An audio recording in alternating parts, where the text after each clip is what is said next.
اس میں بڑا دھوکہ تھا کیونکہ وہاں دراریں بہت سی تھیں، وہاں پر دراریں بہت زیادہ تھیں اور تازی گرنے والی برف خطرناک دراروں کو ڈھک دیتی تھی۔ جو تازی برف پڑتی تھی، جو خطرناک دراریں وہاں پر تھیں وہ تازی برف سے ڈھک جاتی تھیں۔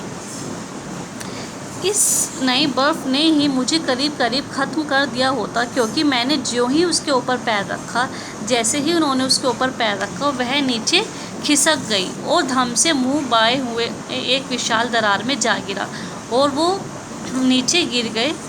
یہ درار بڑی تھی اور کوئی بھی چیز اس میں بالکل نیچے پہنچ کر ہزاروں برس بعد تک بھوگربھ شاستریوں کی کھوج کے لیے اطمینان کے ساتھ سرکشت رہ سکتی تھی۔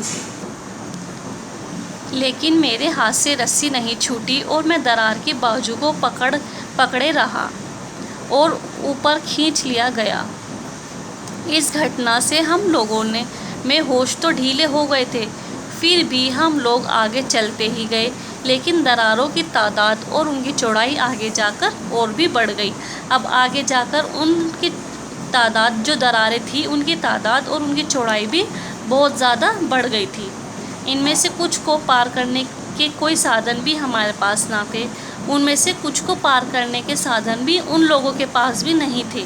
اس لیے انت میں ہم لوگ تھکے ماندے ہتاش ہو لوٹ آئے اور اس پرکار امرناتھ کی گفا اندیکھی ہی رہ گئی اور ان کی امرناتھ کی یاترا بیچ میں ہی ادھوری رہ گئی۔